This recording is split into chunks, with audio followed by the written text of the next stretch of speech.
오늘은 가히 강혜경의 날이다라고 해도 과언이 아닐 정도로 도하 모든 언론들이 제보자 강혜경 씨 입에 주목을 하고 있습니다. 그야말로 명태균 게이트의 문이 열리는 그런 날이 아니냐. 어떤 증거와 녹취록들이 쏟아질지 상당히 귀추가 주목되는 날인데요. 저희 취재 편의점은 오늘 그래서 국회 법사위에 카메라를 세우고 하루 종일 지켜보려고 합니다. 오전에는 조국혁신당의 차교근 의원님 모시고 시작을 합니다. 자, 의원님 어서 오십시오. 예, 안녕하십니까? 잘 예, 지내셨습니까? 오랜만에 뵙습니다. 예, 한 달 반 정도 된 것 정도 같습니다. 그 사이에 재보궐선거 하시느라고 상당히 바쁘셨는데 좀 선거 결과는 어떻게 보십니까? 네, 뭐 좀 아쉬운 면도 있습니다만은 네. 나름대로 성과는 있었다고 생각을 하고요. 네. 그리고 최근에 또 이제 기재위 이제 국감 때문에 좀 많이 바쁜 나날을 보내고 있습니다. 그렇군요. 예. 그 지역에 사실은 내려가 계신지는 지난 총선 때 이후에 처음이시잖아요. 그리고 또 호남 지역은 또 그냥 캠페인만 하시고 직접 주민들과 만나고 뭐 이런 것도 처음이셨을 텐데 주민들로부터 주로 좀 어떤 피드백을 받으셨습니까?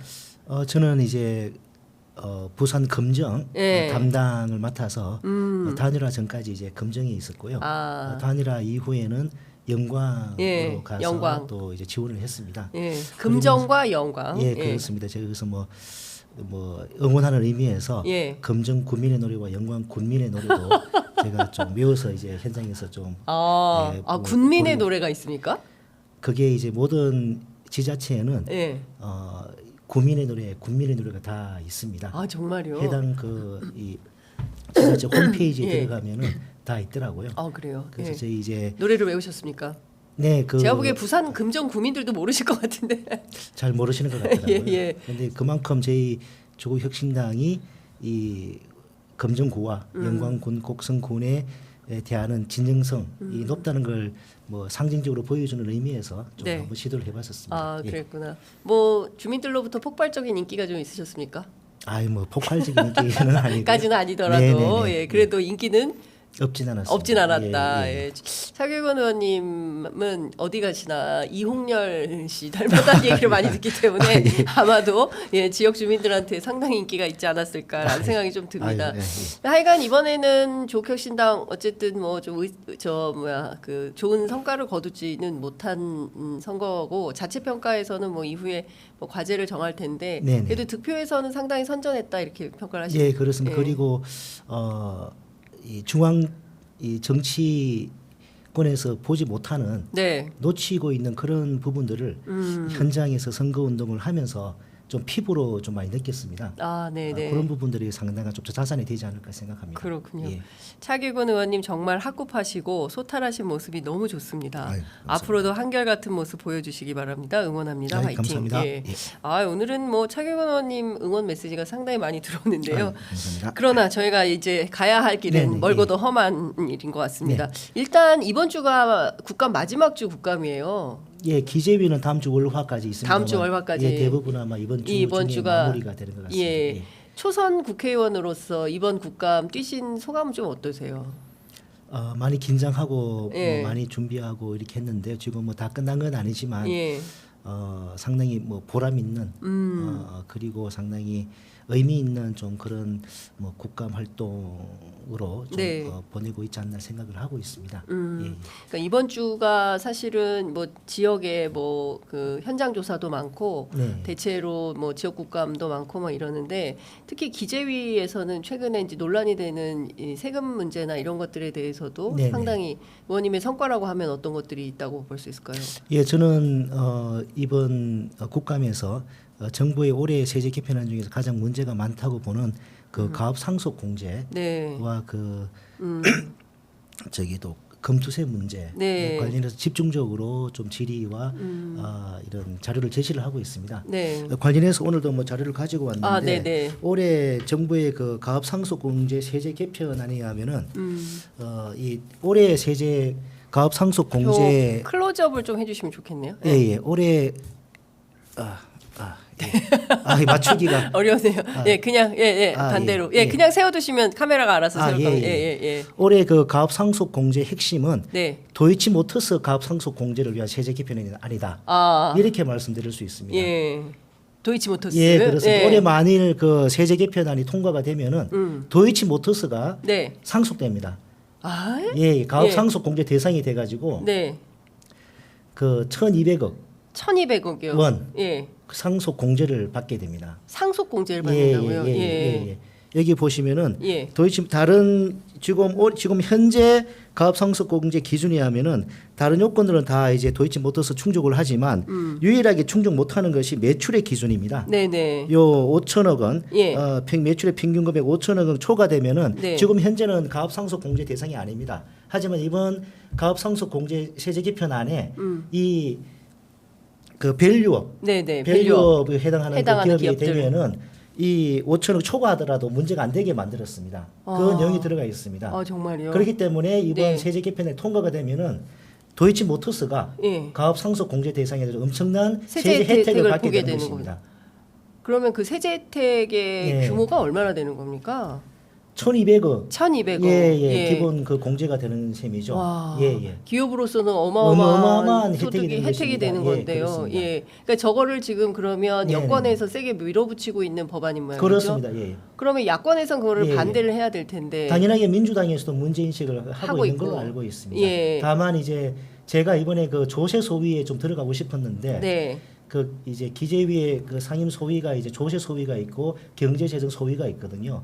저는 이제 조세 소위에 들어가고 싶었는데 제가 비교섭 단체가 되다 보니까 그냥 이제 그 권한 없이 위원장께서 그냥 그 저와 또 다른 비교섭 단체인 그 천하람 의원을 그 배분을 하셨는데 제가 조세 소위에 못 들어갔습니다. 아. 네, 조세 소위에 들어가면 이 부분을 제가 치열하게 문제 제기를 하고 하겠는데 네. 아쉽게도 제가 조세 소위에 못 들어갔기 때문에 이번 국감 그리고 향후에 기재위 상임위 예. 그리고 대정부 질의를 통해서 예. 이번 가업 상속 공제의 어떤 이 근본적인 문제점, 이 특혜 의혹 예. 집중적으로 제가 문제 제기를 할 생각입니다. 의원님 사실은 지난주 내내 뭐 오늘 국회 법사위 오전 질의에서는 네네. 이창수 지검장에 대한 이제 징계 문제가 세게 논의될 걸로 보이는데요. 사실 전 국민이 충격을 본 거죠. 심지어 이제 보수 언론들도 오늘 뭐 중앙일보 같은 경우에 정말 헛웃음이 나오는 그런 그 법원의 검찰의 결정이었다. 이제 이런 비판들을 하고 있는데 거기에다가 가업 상속 공제까지 받게 되면 엄청난 혜택을 누리게 되는 건데 여당은 이걸 알면서도 이렇게 추진을 하는 겁니까? 글쎄 뭐 알고 계시면서 추진하는 것인지 예. 어쩐지는 알 수는 없지만은 네.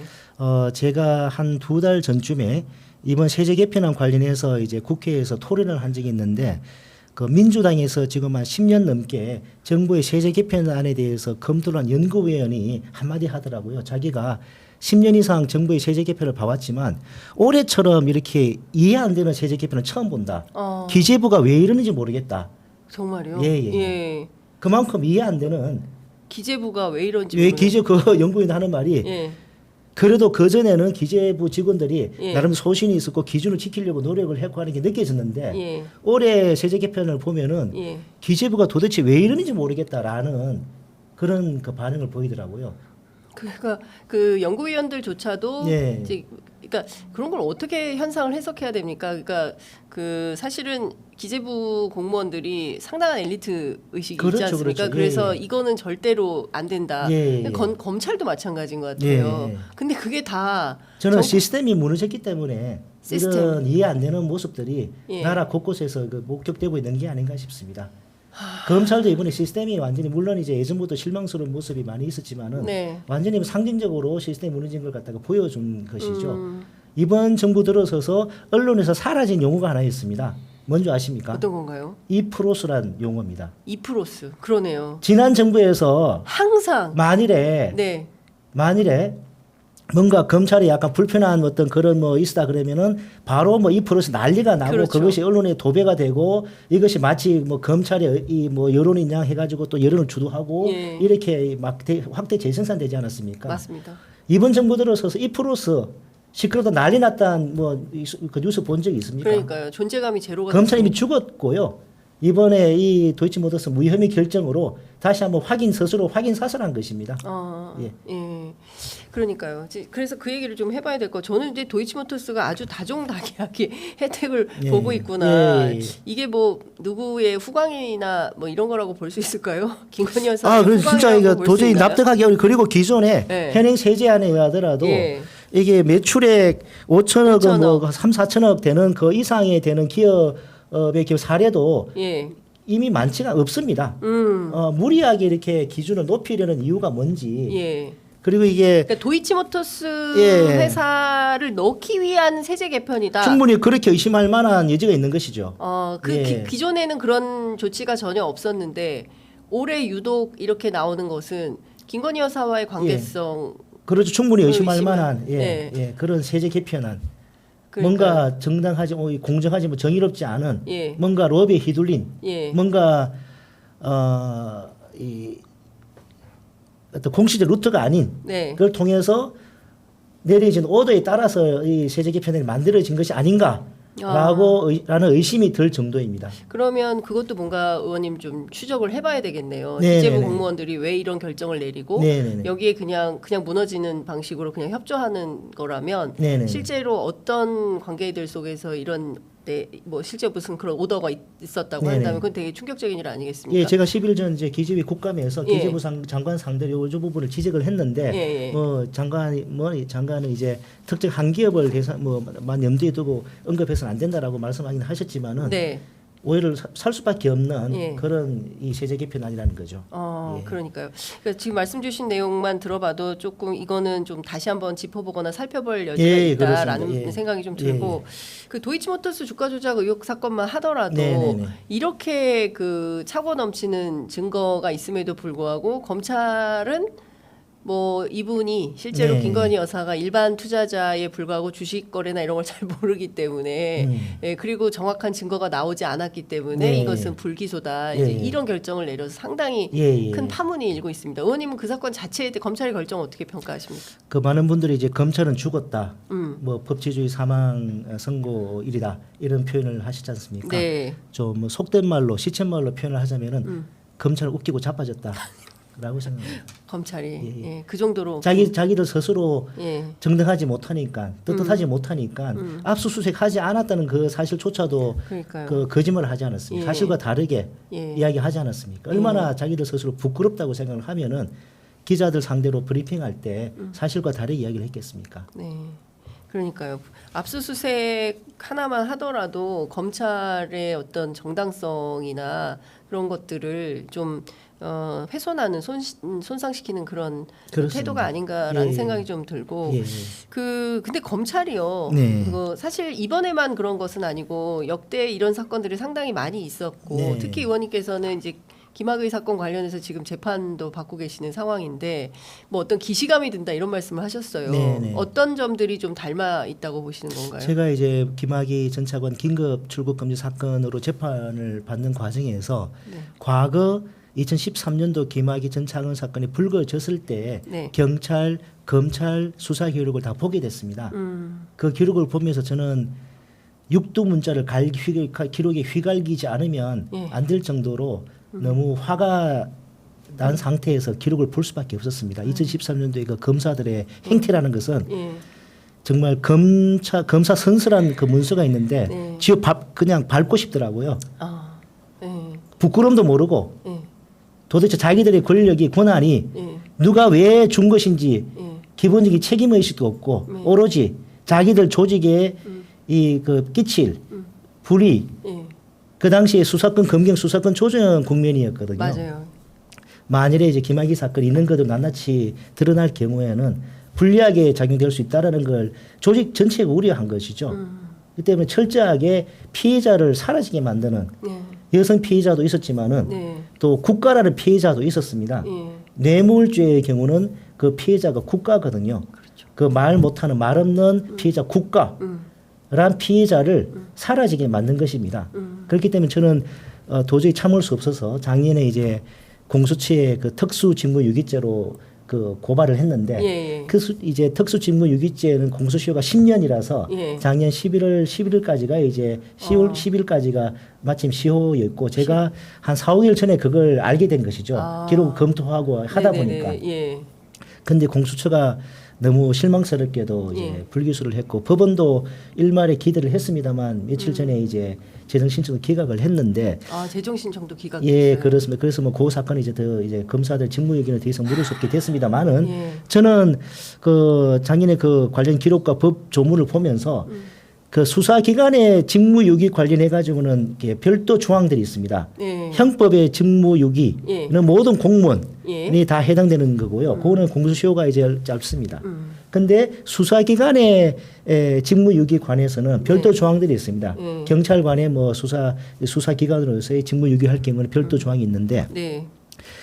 특가법에 의하면은 특수직무유기죄가 있고 그거는 이제 공소시효가 10년인데 그거는 이 특가법에 규정된 죄에 대한 수사를 하지 않았을 경우에만 적용이 됩니다. 저는 여기 근본적으로 문제가 있다고 봅니다. 네. 특가법에 규정되지 않은 죄를 하더라도 네. 예컨대 이번에 주가 조작 사건 예. 이런 경우도 형량 어느 정도 이제 이게 법정형이 어느 이상이 되는 중범죄의 경우 뭐 한정한다든지 이런 경우는 만약 수사기관이 해야 될 수사를 하지 않고 면죄부를 준다면은 이걸 갖다가 가중처벌하는 조항이 저는 필요하다고 봅니다. 그래서 예. 그 부분 관련해서 제가 예. 수사기관의 어떤 이 다른 사람들도 아니고 예. 수사기관은 더 높은 고도의 도덕적 책무와 법적 의무가 있는 것이거든요. 그걸 유기했을 경우는 더 가중처벌하는 조항을 네. 그런 입법을 제가 추진할 계획을 가지고 있습니다. 네. 그 사실은 우리는 이제 검경에 대해서 어찌됐든 이제 그 기소 독점을 하고 있기 때문에 네. 검찰이 기소를 해야 네네. 법원에 가서 예, 재판을 예, 받아보는 예, 예. 건데 사실상 이번 사건의 경우에는 명품백과 마찬가지로 네네네. 검찰이 아예 그 법원으로 가서 판단을 받아볼 수 있는 그런 상황조차 만들지 않게 입국컷을 했다. 네. 이제 신장식 의원은 이제 예, 그렇게 예. 표현을 하던데. 그러니까 이거는 완벽하게 검찰이 이제 권력에 네. 굴종하기로 결심하지 않는 한 이렇게 하기는 어려운 거 아니냐라는 비판도 상당히 많이 나오고 있는 예, 거거든요. 거기에 대해서 예. 뭐 이의 제기할 사람이 없을 그러니까요. 것 같고요. 예. 막 이런데도 검찰은 뭐 전혀 변화할 생각도 뜻도 없고 그리고 참 나쁘끄러운 일들이 많이 있었지만 네. 그 부분에 대해서 반성의 기미도 눈치도 예. 전혀 보지 않고 이런 것 같습니다. 근데 예. 이걸 진짜 어떻게 해야 바꿀 수 있을까? 국민들은 좀 답답하거든요. 그러니까 지난 총선에서 범야권이 이제 192석이나 됐기 때문에 이후에 정치력을 통해서 야당의 어떤 노력으로 상황이 변경될 거를 기대하고 고대했으나 이 참 어렵다. 안 바뀌는다. 그리고 설마 했는데 와 진짜 도이치모터스 주가 조작 사건까지도 네. 그래도 이거는 불기소는 못할 거다. 4년 예. 6월을 끌어왔고 예. 증거가 차고 넘치기 예. 때문에 그리고 막판에는 그 저 2차 주포가 네. 우리는 블랙펄 그 패밀리다. 네네네네. BP 패밀리까지 예. 얘기를 하고 예. 막 이랬는데 결과적으로는 그 주포가 얘기한 대로 김건희 여사만 살려주고 네, 그 모녀만 네. 살려주고 예, 예. 우리는 다 예, 예. 달려가게 된 예, 이런 예. 딱 정확한 상황이 된 거 아니겠습니까? 예, 예. 그 저는 시간의 문제라고 봅니다. 시간이요? 예, 네. 예. 그리고 시간은 우리 양심적인 진보 세력의 편의로 생각을 하고요. 네. 그리고 과거에 비해서 그 보수 층 내에서도 이런 검찰의 행태 네. 또 김건희 여사 이런 뭐 모습들에 대해서 그 너무나 실망 분노하고 네. 이런 부분도 너무 많아지고 있지 않습니까? 예. 최근에 여론조사를 보니까 예. 대구 경북 같은 경우도 윤 대통령 탄핵 여론이 56, 7% 정도 되더라고요. 네. 많이 달라지고 있습니다. 그러네요. 예, 예. 제가 어제 제가 대구 달성고등학교 나왔는데 네. 달성고대 총동문회 가족 한마당 예. 1년에 한 번 있는 그 가서 인사를 드렸는데 약간 그 반응이 놀랐습니다. 어떤 반응이 있습니까? 아니 응원하는. 응원하는. 예, 물론 뭐 고등학교 동문이기 때문에 예. 뭐 우호적인 것도 있겠습니다만은 네. 같이 인사 다닌 뭐 친구도 하는 말이 네. 예상외로 너무 반응이 좋다. 예. 이런 이야기를 들었습니다. 예. 그렇군요. 그러니까 지금 대구도 변화하고 그렇습니다. 있다. 예, 예. 그러니까 그 얘기는 합니다. 그 지난 추석 때부터 생긴 새로운 여론이 윤석열 대통령 내외가 세대 통합을 이루었다. 네. 예전에는 20대와 50대 아버지 세대와 네. 아들 세대가 정치 얘기하면서 막 싸웠는데 이제는 다 같이 앉아서 윤석열 대통령에 대해서 김건희 여사에 대해서 비판하니까 세대 통합을 이뤘다. 예, 지역 통합도 이루겠네요. 그렇습니다. 그리고 정통 보수라면은 예. 본인이 정통 보수라고 생각하는 본인은 보수의 원래 스스로 내세우는 장점은 품격 아니겠습니까? 네. 지금 그 선출되지 않은 권력의 저런 행태들은 도저히 그 보수의 품격으로 용납할 수가 없는 것이죠. 예. 예, 예. 그러니까 지금 사실 말씀 주신 대로 이게 김건희 여사 카톡 문자가 나온 다음에 네. 이걸 진짜 어떻게 어떠셨어요? 일감이 처음에 카톡 딱 보시고 느낌이 어떠셨습니까? 저는 뭐 이제 터져 나올 게 나오고 있구나. 예, 예. 아 이제 나올 게 이제 슬슬 나오는구나. 예. 그리고 아마 훨씬 더 많은 것들이 지금 수면에 다 확보되어 있거나 다 있는 걸로 저는 뭐 추정이 됩니다. 이제 그게 임계점에 이제 딱 되면은 어쩌면 오늘 그 강혜경 씨, 그 국회에 나오신다고 들었는데 상당한 뭐 변곡점이 되지 않을까 생각합니다. 예. 제가 뭐 별도로 취재를 해보니까 강혜경 씨가 상당히 이제 치밀하게 준비를 하는, 꼼꼼하게 체크하고 자료 준비를 굉장히 튼실하게 하는 편인데 아마도 오늘은 그 명태균 씨와 관련된 여론조사 보고서들이 쭉 있는데 이것은 어찌 보면 본인도 사실상 이제 함께 작업을 했기 때문에 그 경우에 따라서는 그 저 주범과 종범 비슷하게 처벌 가능성도 있지 않겠습니까? 그렇습니다. 그럼에도 불구하고 그 보고서랑 그리고 이제 명태균 씨와 주고받은 녹취록 이거를 들고 오후 3시에 이제 국회에 도착할 걸로 보이는데요. 아마도 모든 카메라 플래시가 오늘은 강혜경 씨에게 집중이 되지 않을까 싶습니다. 근데 사실 되게 충격적이지 않았습니까, 의원님? 저는 그 카톡 문자를 보고 제가 다 부끄러워가지고 야, 지가 뭘 안다고.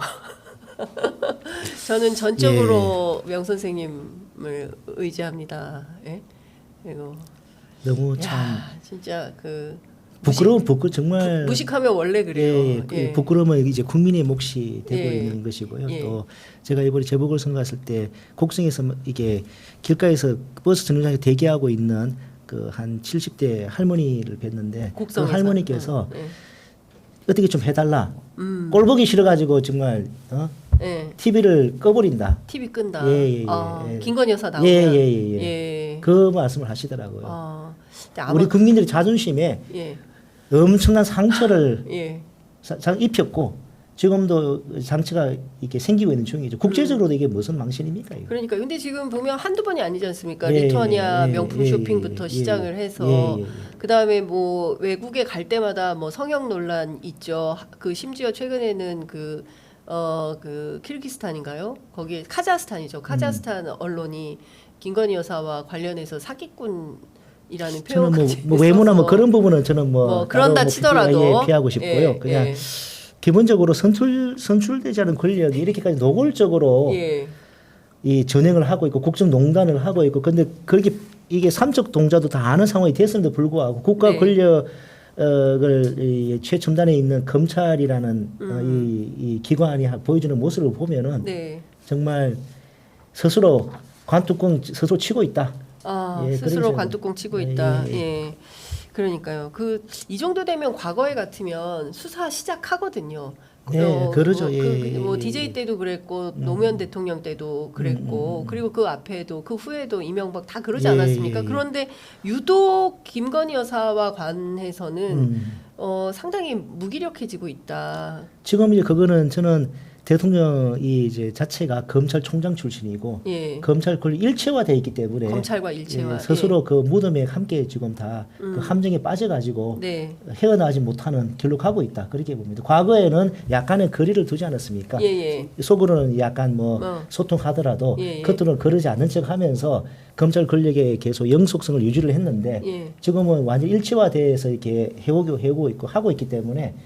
그 국민들 여러분들께서 그 정체를 갖다 이렇게 직시하시게 된 것이죠. 그렇기 때문에 검찰 독재 정권뿐만 아니라 검찰 권력 자체도 이제는 해체되는 그런 역사의 큰 도단 흐름에 이미 올라갔다라고 생각합니다. 검찰 권력도 자기들 스스로 자기들이 허물고 있는 상황이 돼버렸다. 근데 그래도 이원석 총장 때만 하더라도 뭐 국민 눈높이 얘기하고 물론 참 무용한 결정들을 내리고 떠나긴 했지만 그래도 뭐 수심이라도 하고 했는데 심우정 총장은 50도 이창수 뭐 그렇긴 하지만 그래도 이창수 지검장은 뭐 레드팀이라는 기괴한 방식을 통해서 수심이 또 안 한 거 아닙니까? 혹여라도 그 다른 의견이 나올까봐 그리고 한다는 얘기가 뭐 형사법 전문가 20명이 받고 국내 최고의 전문가들이고 뭐 유치원 교사 등이 함께하는 수심위 같은 경우에는 국민들의 의견으로 빨려 들어가면 안 된다.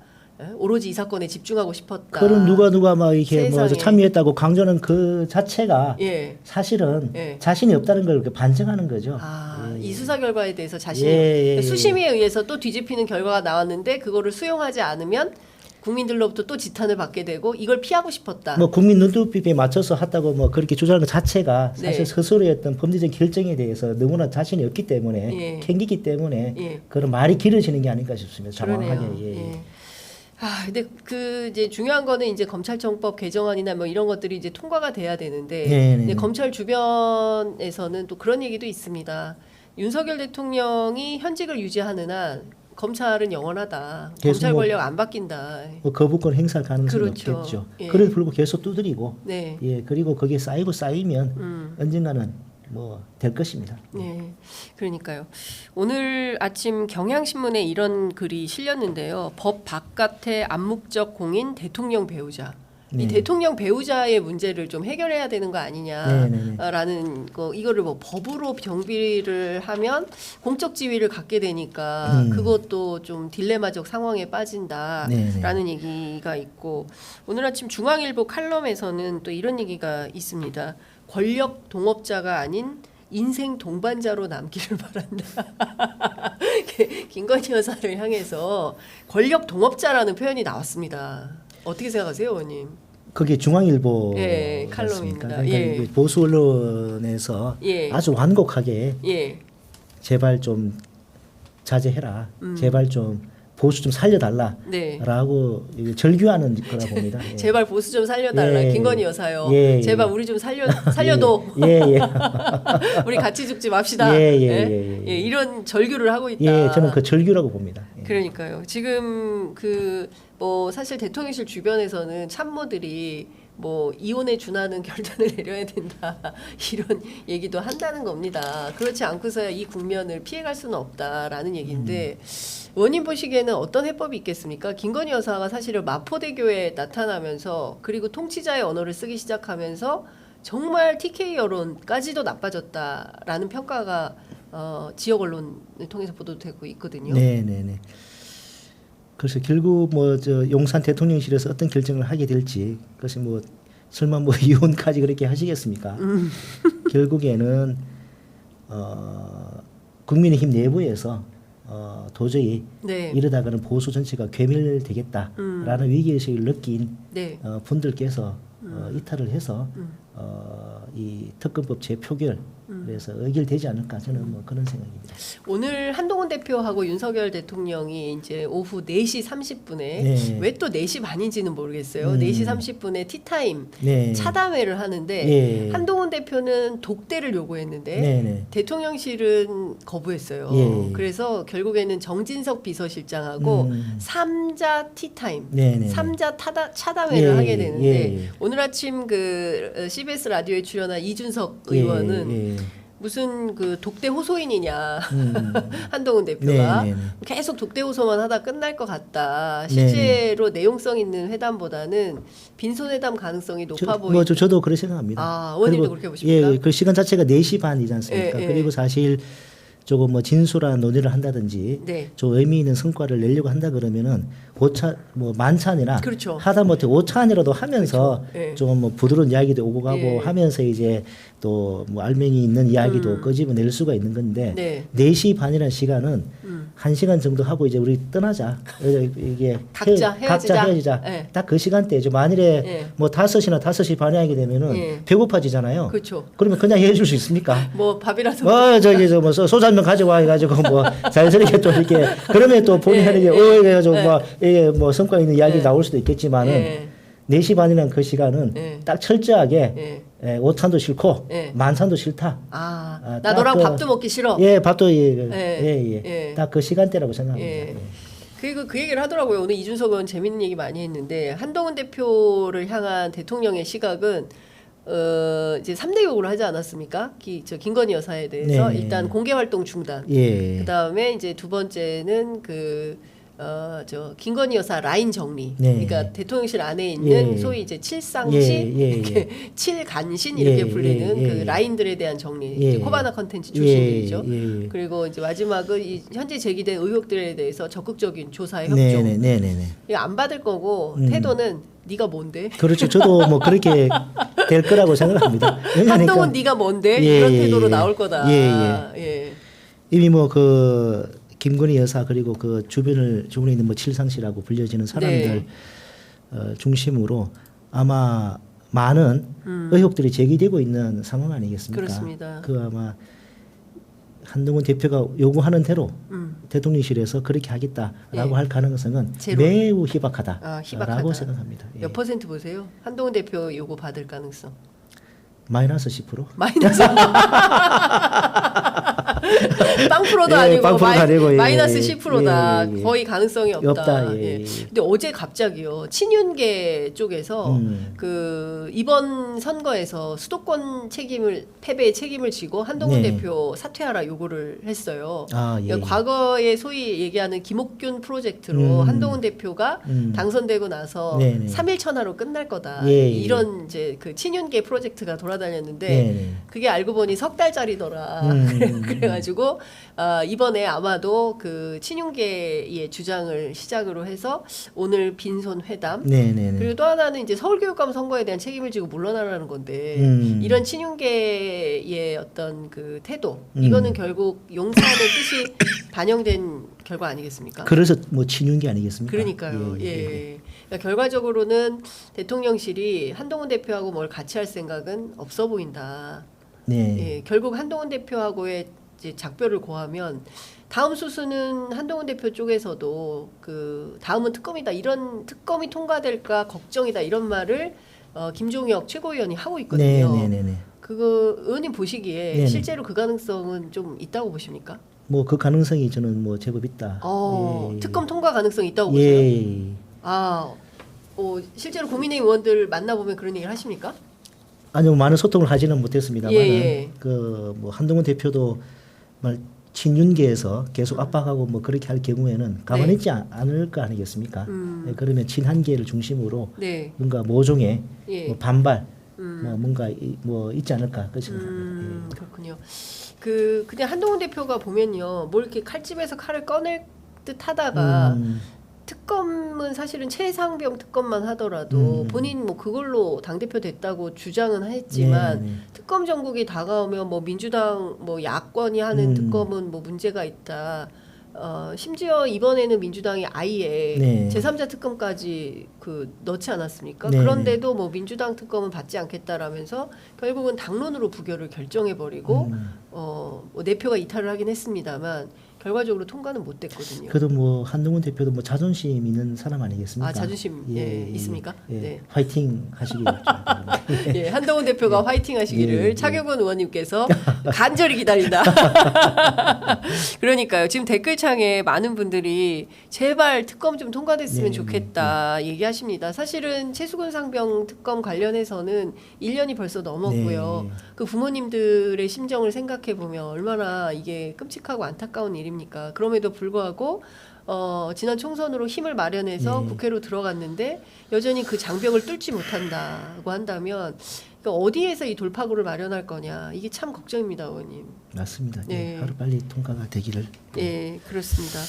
자, 이번에 보니까 검찰에서요, 민주당에서 심우정 검찰총장 탄핵을 이제 진행하겠다라는 입장을 밝히고 어제 사무총장 기자간담회를 열었는데요.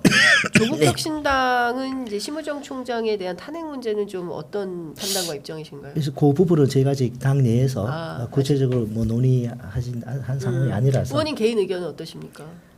뭐 심우정 그 총장 또 총장이지만 저는 이창수 중앙지검장. 이창수.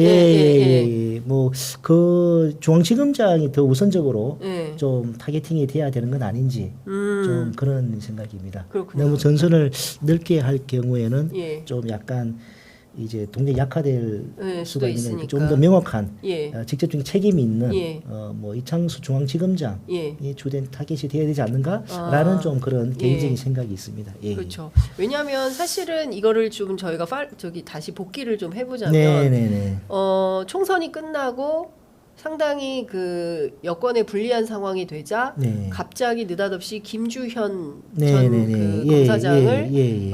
민정수석으로 네, 네. 드리고 뭐 민심을 청취하겠다라고 네. 주장을 예. 했지만 결국은 그 민정수석이 그 들어오자마자 한 것은 검찰 인사였고 그렇죠. 뭐 검찰 장악 그렇습니다. 예. 그리고 이창수 지검장이 원래는 전주에 네네. 전주지검에 있다가 예. 이 사건을 갖고 온 거 아니냐. 저는 소름이 돋던데 박은정 의원님이요. 저 국회 법사위에서 예. 그 지검장 중앙지검장 이 사건 해결해 주기로 하고 중앙지검장 받은 거 아니냐.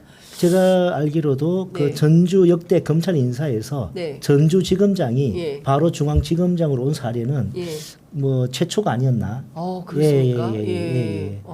하여튼 뭐 거의 뭐 정말 드문 예. 이례적인 예. 좀 그런 거고 예. 지금 뭐 이창수 중앙지검장이 저렇게 하는 부분은 결국에는 그다음 검찰의 최정점 네. 자리에 대한 좀 그런 욕망이 깔려 있는 게 아닌가 그런 생각입니다. 예.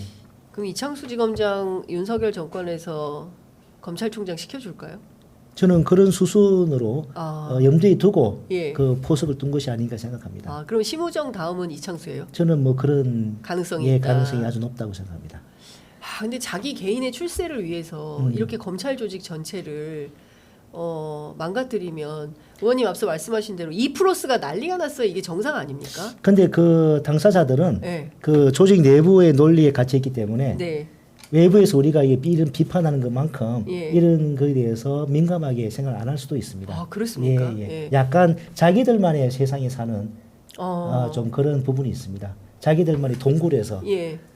그리고 그 검사들의 양심이라는 거는 예. 우리가 일반적인 사람이 생각하는 그 양심이 아니라 예. 어떤 이 법적으로 이게 문제되지 않는 예. 그 범위 내에서 양심이거든요.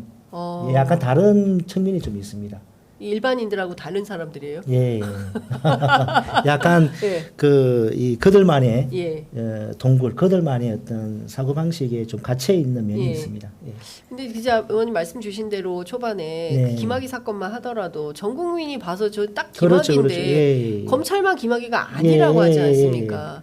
그러니까 그 말할 수 없다고 뭐 이렇게 이야기를 했죠. 명품백도 전 네. 국민이 보기에 어떻게 생각해 보십시오. 검찰이 그렇게 얘기하는 유치원 교사가 그런 명품백을 학부모한테 받았다면 그 사람은 어떻게 하겠어요? 당장 입건해가지고 수사해서 재판에 넘기겠죠.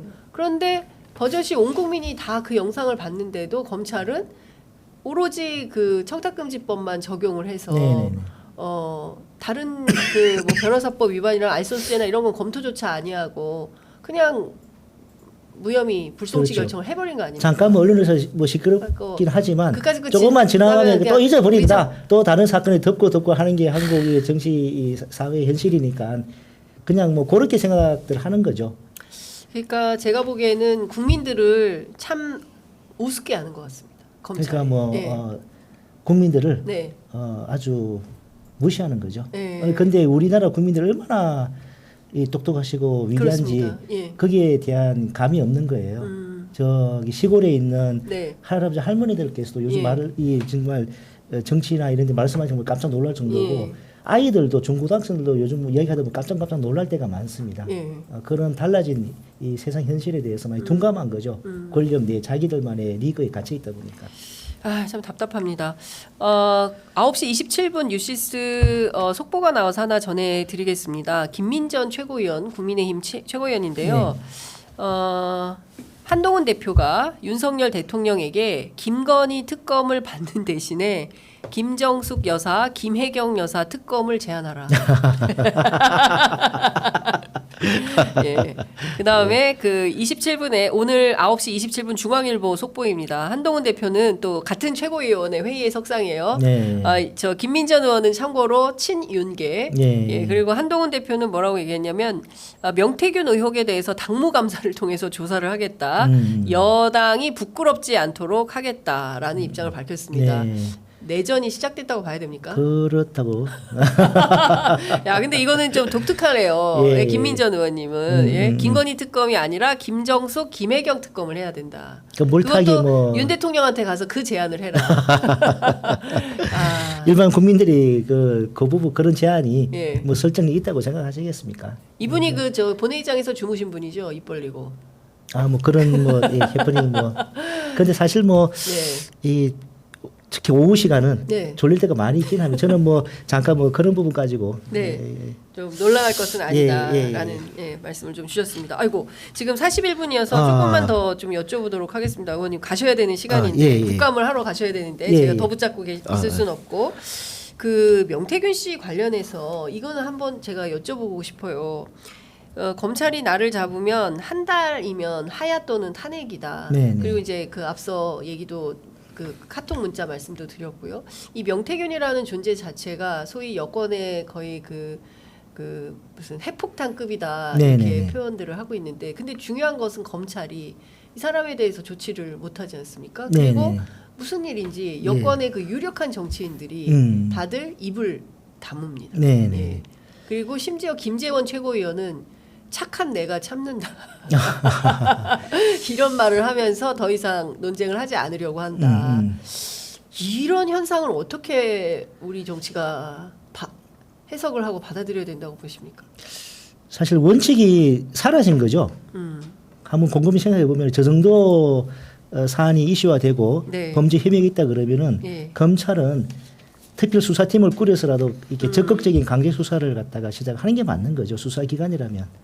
근데 그런 모습이 보이지 않고 주저주저하고 뭔가 약간 조심스러워하고 그런 모습이 보이지 않습니까? 이 정부 들어서서 모든 공직 체계 시스템이 무너졌고 검찰조차도 한없이 권력 앞에서 쪼그라드는 저런 모습을 보이고 있는 것이죠. 그러니까요. 그 지금 보면 여러 가지로 그 기재위 활동하시면서 조세재정 정책과 관련해서도 그 기존에 있던 그 태도와 너무 다르다. 기재위 공무원들이. 그러니까 10년 이상 자기 기재부 세제 개편안을 검토해 왔는데 올해처럼 이해 안 되는 세제 개편은 처음 봤다라는 그 물론 민주당 뭐 전문위원이긴 합니다만 그런 이야기를 하더라고요. 그러니까 기재부가 왜 이러는지 모르겠다. 그러니까 자존심도 모두 다 내던지고 권력에 맹종하는 어쩔 수 없는 큰 힘 때문에 기재부의 그 실무 관료들이 어쩔 수 없이 이렇게 내몰리고 있는 게 아닌가라는 의심까지 듭니다. 그러니까 결국에는 이게 나라냐라는 그렇습니다. 개탄이 안 나올 수. 향후에 다음에 들어설 정권이 진보 정권이 되든 보수 정권이 되든 그 재정에 엄청난 이 후폭풍을 초래할 수 있는 이런 일망적인 감세 정책 이런 것들이 많이 담겨 있다는 것이죠. 아까 도이치모터스 가업 상속 공제로 1,200억까지 공제가 될 수 있는 이런 내용까지 이번에 포함이 돼 있다는 것이죠. 그러면은 결국은 이제 빽 있고 이런 사람들, 그 다음에 뭐 권력에 굴종하는 기회주의자들 이런 사람들에 대해서는 다 봐주고 뭐 해먹을 수 있는 사람들 다 해먹을 수 있게 길을 터주고 그렇지 않은 일반 서민들이나 뭐 그 평범한 시민들이나 이런 사람들은 그냥 피해보고. 그렇죠. 이번에 제가 2주 전 그 기재위 국감에서 지적했듯이 이번 세제 개편 내용 중에 하나가 그 연 매출 5억 이제 지금 현행은 이제 10억 이상 10억 미만의 경우에 이제 부가세 공제해주는 해주는 이제 일정 % 해주는 제도에 있는데 그걸 갖다가 이제 5억 원으로 낮추는 내용이 있습니다. 근데 이 우리가 알고 있는 편의점, 그 치킨집 이런 경우는 연 매출 5억이 넘어가는 경우가 많아요. 근데 워낙 이제 저 원가 자체가 세기 때문에 매출이 높더라도 그 연평균 이제 5억일 경우에 편의점의 순수익 사장님께서 가져가는 돈이 210만 원, 월 210만 원 정도라고 합니다. 그러니까 이런 부분에 대해서 결국에는 부자 감세, 초부자 감세, 초자산가 감세 결과로 재정의 압박이 들어오니까 이런 서민 쟁세로 이어지고 있는 이런 현상이 발생하고 있는 것이죠. 제가 너무 이제 가셔야 돼서 45분이라서 이제는 가셔야 됩니다. 오늘 그 수출입은행 국감인데요. 자, 의원님 뭐 끝으로 한 말씀 듣고 뭐 마무리하겠습니다. 그 초대해 주셔서 감사드리고요. 예. 기재위 국감 같은 경우는 상대적으로 뭐 법사위나 정무위나 과방위 비해서 상대적으로 좀 주목을 덜 받는 좀 상임위다. 왜냐하니까 좀 점잖습니다. 서로 뭐 치고받고 싸우는 것도 없고. 그럼에도 불구하고 우리나라 이제 근간을 형성하는 조세 재정에 관한 우리나라 중장기적으로 많은 영향을 미치는 정책에 관한 이 기재위가 이제 그런 상임위인데요. 요 상임위 활동에 대해서도 이 많은 관심을 가져주시길 부탁드리고 나온 김에 그 지난번에도 이제 마지막에 제가 이제 요 뭐 이 그 후원 계좌를 홍보를 했는데 지난번에 했더니만 조금 효과가 있더라고요. 정말요? 그래서 오늘도 뭐 떠나기 전에 마지막으로 요거 좀 인사 좀 드리고 가도록 하겠습니다. 자, 이제 그만. 개그맨 이용렬 씨를 닮은 이 차규근 의원님의 도와줘. 도와줘. 여러분 그거 캡처해 놓으셨습니까? 앞으로 둘리면은 돌아가는데요. 하여간 막 댓글창에도 감사합니다. 의원님 파이팅입니다. 노래도 잘하시는 차규근 의원님 응원합니다. 아유, 감사합니다. 내용이 많이 와 있습니다. 네, 의원님 오늘 말씀 잘 들었습니다. 고맙습니다. 아이고, 네, 수고하셨습니다. 감사합니다. 네, 시청자 여러분 감사합니다.